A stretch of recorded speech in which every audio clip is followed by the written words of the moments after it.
Oh yeah, changing the subject, I wanted to ask you about Iraq. When did you go out to Iraq, and what did you? I think it was about 1965, right? Okay. In Saddam What do you Hussein, remember about with getting a that? twinkle in his mum's Was that eye. your first posting abroad? Yeah. So tell me about it. Do you remember the excitement and the plane journey, getting out there, your first day? Yeah, there was a lot of excitement, Mary. The plane journey. What plane was it? The plane I was supposed to go on, Yeah. Iraqi Airways. The pilot didn't turn up.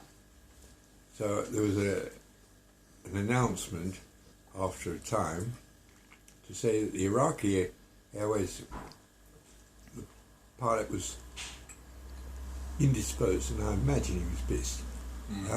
And there was a British, whatever it was called then, BOAC plane going out an hour and a half later, and any passengers who wished to switch would go to the desk, and most of them said, I'm going home.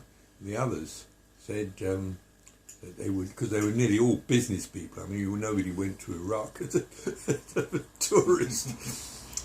So I switched over. So I arrived in Baghdad airport, which is a horrible old airport. We were building the new one. That was sort of Were you designing that? And yeah, the plane landed on time and so on, and there was nobody to meet me, and I didn't have any address, didn't have any money. I was, what do I do? So I found somehow, I don't know how I found it, but he was in English, I think it's something to do with the control tower. Mm-hmm. And I told him, and I said, I guess I'll be looking for a hotel, but I haven't got any money. And he said, who are you working for? And I said, oh, he said, Roy Hurst. Yes, I know him. And he said, I'll ring him up now, because it was all right. The office manager came, and he was drunk. Now, he was supposed to have met me. The British Airways plane was landing an hour late. Now, he could have figured out, if he had a modicum of intelligence, that having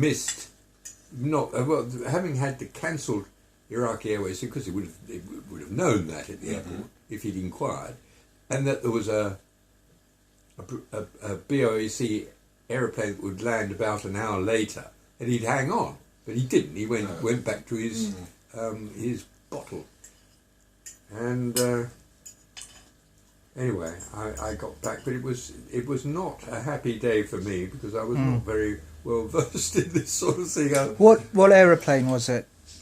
The BOAC was a VC-10. The Iraqi Airways was a horrid thing called a Trident. Were they jets? And it had three. Yes! 1965, swinging days. So days of the Beatles, no less. Anyway, I made it. Well, it was a great place to be, Baghdad. Your first day in Baghdad, you arrive at the airport and you're there, or what? Nobody there to meet him, he's just told you. Yeah. No, but from there. No, I had no money. I was totally ill prepared. So what, you got in a taxi and... That was the problem. I wouldn't have been able to pay the taxi driver, and he would not have been very amused. No. So... That was just afterwards. I mean, after that experience, I never travelled that way again. I mean, What project did you work on? It was the airport. The airport. You actually designed it, did you? No. No. I was there to see that it was site work. Yeah. Resident architect is the one who sees that what has been designed will be built. And you liaise with your head office and all the problems that come up. And it's very interesting. I didn't know anything about airports, but I found out as I went along. It built a hangar. It's an incredible structure, designed by Gibb, and it was like an I-beam in concrete. It was post-stressed, and it stood 2 meters each section it would be like that, the beam here, and there was a mast up and cables holding this up. Right. Hold Yeah. a VC10 under this. Now there were all these, a row of these, and then purlins between. So, and this thing was made of 5 sections, each one weighing 5 tons of concrete, with the most complicated holes in it, where the cables would go. There was a Freycinet, I don't know whether you know anything about, where you pull the cable, and it's as it goes back, it grips the cables. Now you put on hydraulic enormous pull, Right. and it draws all these sections, these enormous sections. I say 2 meters high, about 5 meters long. There's a lot of concrete, and it pulls them all in under enormous compression. And they're all sort of floating out like that on these. The mast is up here, and the mast can move. It's on a ball joint, Right. And then the big folding doors took 5 minutes to open. You know, the great big Asavian things with with free moving. This thing was designed to go up and down a meter in the Right, heat, so yeah. the cable would alter it. So enormously complicated. When they could have used a steel space frame over it, I don't know. I put it to the engineer who designed it, and he said yes. I said, well, you use a bloody grand heavy thing like that when you could do it in a much lighter, easier thing. Yeah. Are there any stories from And, Iraq that... No, the interesting thing was, on Google, the Earth, I homed in on the airport. It was fuzzy, but I'd heard that the Americans had bombed the airport, and sure enough, this bloody thing had got a hole in it, and half of it had gone. They'll never rebuild that. No. Never. And it was just as it had been hit. I suppose the weeds were beginning to grow on it. If it had been done in steel, would that not have expanded and contracted a lot more? Probably, but I mean, you could cope with that because these are Isavian doors. They're enormous, great things. They roll on the bottom, so it supports the weight. Yeah. But on the top, they have a cylinder that was probably about 6 inches and in diameter, and I don't know how high. It must have been at least 3 feet high. And those are the guides on the top. Right. Yeah. Of you going to Iraq, what was his opinion? You remember telling him? Was he excited or? Yeah, I mean, I couldn't follow if he didn't want me to go, but You must have been excited. What you must have been. so I was surprised. I joined GIB, and When about did you 4 join months GIB? Later, they asked me to Oh. go. And I mean, I was very green. Yeah. I didn't know anything about them. I had no experience of large. In fact, I joined GIB because I wanted to work on big buildings. I didn't like small ones, you see. And So, any stories that you Just remember learning from about- Iraq? what? Any stories that stand out that you remember from Iraq? Plenty. Tell us a good one then. No. Oh, Sometimes. oh no. No. Tell us one. No, they have any enough. I mean, No, it's when you. I joined the Iraqi Air Force. Inadvertently, what happened was I wanted to. They had some Osters out there, Yeah. and I wanted to learn to fly. So I went along, presented myself, and very nice flying instructor, welcome and all that.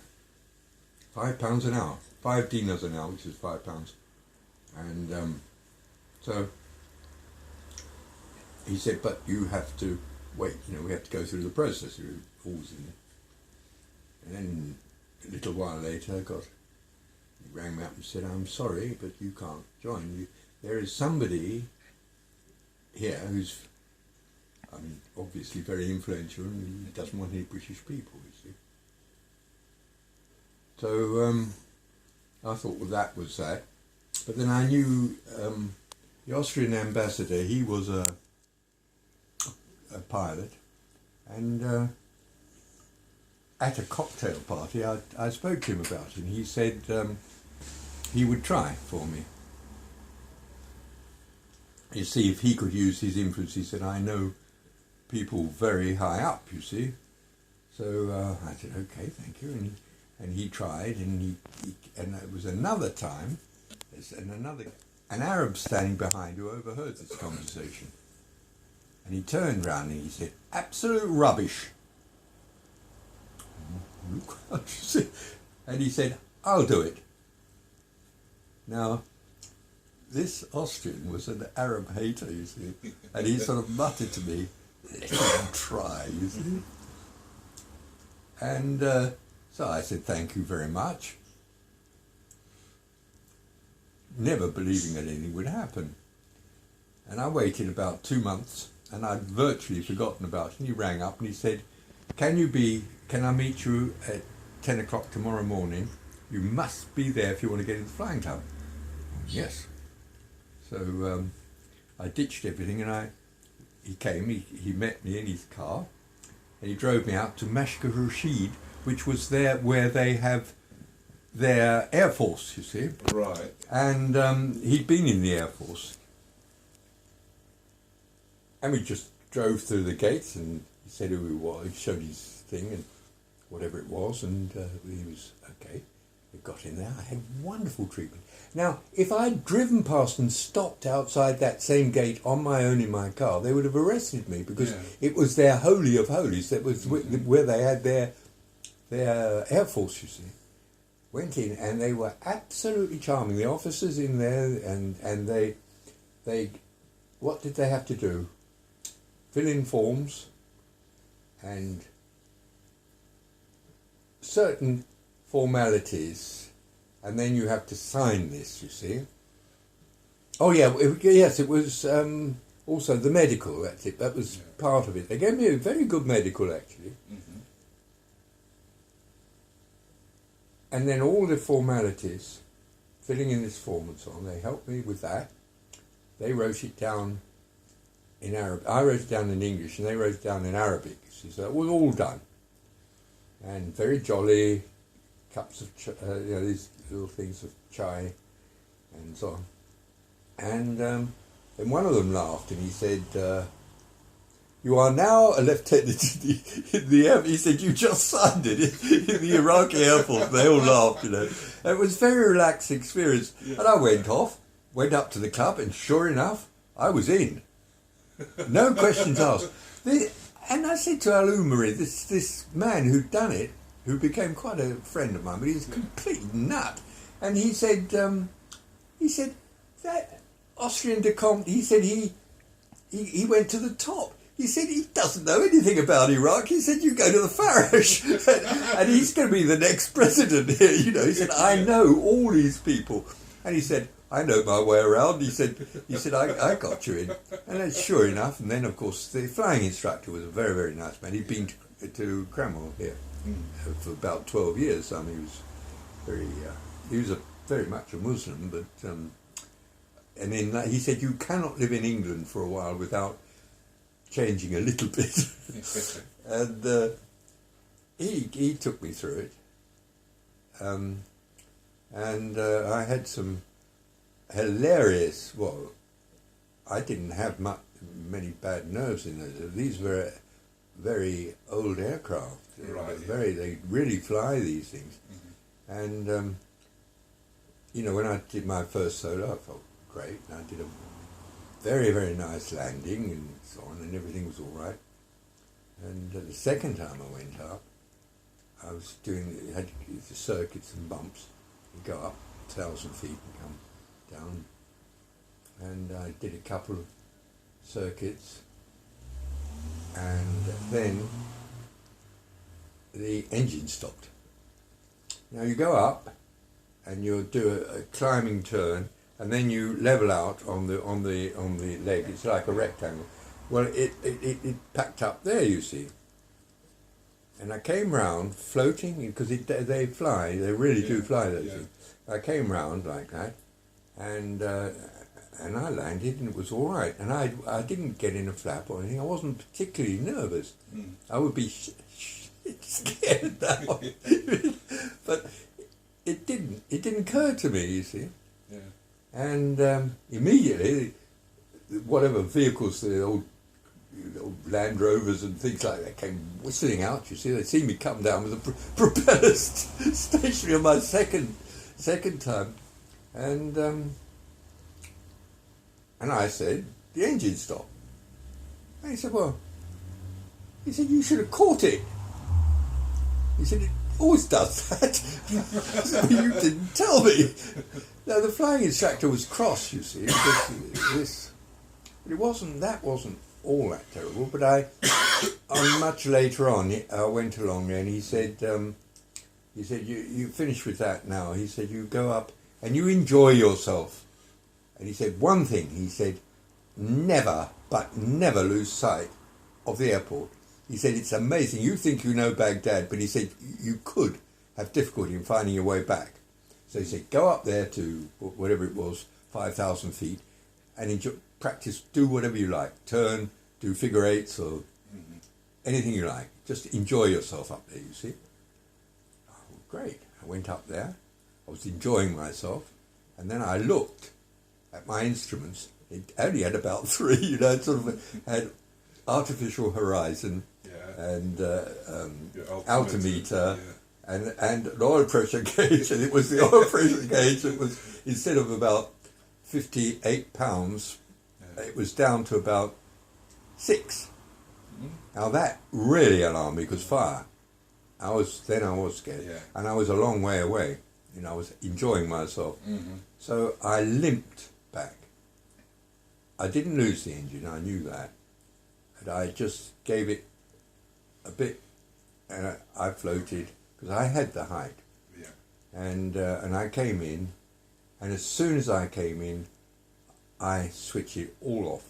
I just taxied off. It was a mud runway next to the main runway, the old airport. Yeah. And I taxied off. There was a hell of a row. All came out there. What has happened? And I said, the oil pressure had gone down. I said I wasn't taking any chances. I got here and I decided to turn the whole thing off and not taxi back in, and it could caught fire. Anyway, the instructor was very angry, and he said that cannot have happened. I said, I'm telling you, it did. And he said, he said, it's too late now. He said, I'm taking it up tomorrow. I said, I don't think you are.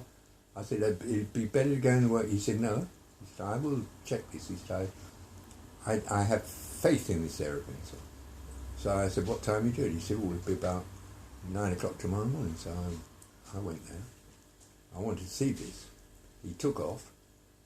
He did his run up. Everything. It was perfect. Thumbs up, and he was off. He took off, and he did what he shouldn't have done. He turned around and came straight back. Now that's called the pilot's trap. You take off and you try and turn back. Many people are killed that way because you stall and you're too near the ground, and you've had it. Even in an Oscar, it's very difficult to recover, but he was a very expert. He did it, he came down. His face was red when he had egg on his face when he came back. He said, you are right. And apparently the oil just went showing like that. It was something in the oil thing. Yeah. And but that did alarm me. I wasn't so keen on that aeroplane afterwards, because eventually, when there'd been an inquiry into it, I said, what was it? And he said, there was a foreign body in the oil. I said, yeah, dirty oil. He said, no, a foreign body in the oil, that is the official thing. I said, do I log it? He said, please not. So I didn't. But those were some of my hairy experiences. But they were lovely aeroplanes. They were great fun to fly, because they really fly those things. Yeah. You can feel them. You can feel everything. Could you telephone from Iraq to England? Telephone? Yeah, phone your parents up from Iraq. How did you communicate? By letter, pigeons. You could, I believe it was possible to use cables, but it was very, very, very difficult. And telephoning was out of the question. I mean, it wouldn't work. I mean, you couldn't get the telephone to work locally, let alone phone up England. So what came over from Iraq, from England, from the West into Iraq at that time? What seeped in from the West? From the West? Yeah, magazines or television, or what was Iraqi television like in those days? Well, I had a television set, but it worked sometimes. What shows did they have on? It was backward, but I mean, it was a capital city. They were very sophisticated people. They were educated. They all spoke English. I mean, English was more than a second language, almost a first language out there. You know, even the little supermarket, the lad there, about 16 years of age, he insisted he would always try, give me your shopping list, you see, and he could read that, he could write in English as well. Amazing. And he was Did you have a maid or a cook? Yes, I had a cook. There are no maids out there, but you have men. And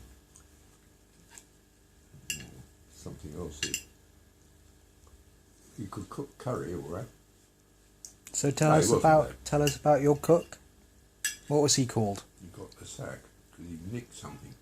Oh, what was his name? What? What was his name? Salman. Oh. What did he? Salman Rushdie. What did he nick? A camera, an expensive. I don't know. It was an exposure meter. Well, that explains why you don't have any pictures from Iraq then, because if he nicked the camera. My camera was on a German vet. Oh. He stayed with me for a bit and left the camera on his bedside table. This thing on his bedside table. The bloke thought it was a camera. He nicked it, and it could only have been him. You see, so I faced him with it, and at first he wouldn't, and then I said, "Look, do you want me to get the police in here?" I said, "They'd cut your hand off, won't they?" And he said, "No, they won't do that, because I haven't taken it." And he thought about it, and he said, "I've given it to Rubbish Man." So I said, "Okay." I said, "You go and get back from the Rubbish Man," which he did. And he went home. I timed him, and his bicycle, how long it would take him to get to what's known as New Baghdad, where he lived. And he came back. And so I said, "Now you can pack your things and go," because I said, "I can't." I said, I'm sorry, but I can't have any body pinch. I said, "I leave things around all the time," and I said, so he went off, and that was the end of it. And who replaced? And who did you get? Someone good to replace him? Oh yeah, I can't remember. The next one didn't last long. He worked for the Germans, and he produced some funny food, and he really couldn't cook, and. So How long? He went. How long were you in Iraq for? 2.5 years. 3.5 years, and then it was Botswana afterwards. No, it was Saudi Arabia afterwards, and then Botswana. So Saudi Arabia in the 60s also, or 70s? Yeah, in the 70s. Are you finished? What were you doing in Saudi Arabia? Oh, nothing much. I was troubleshooting there. Are you finished? Yes. Yep. How long were you in Saudi Arabia? 5 months. I went for 3 months, but I was there for 5 months, in fact. And it was again an airport thing, but it was military this time. And I had to see buildings where the contractor wouldn't finish, and didn't finish the buildings, and therefore they couldn't be handed over to the client. And the client was very angry, Arabs, because he wasn't getting his buildings. And people who built it were called Airwork, British, and they were ultimately responsible.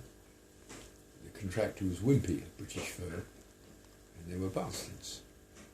And so they were just digging their heels in and doing nothing. So I had to sort them all out, make them motivated to do it, do what they were told, and then get the buildings up to a satisfactory standard where they could be handed over formally to the client and say, we have finished. And as consultants, the job was to see that the job was properly done. Because contractors don't necessarily do the job properly.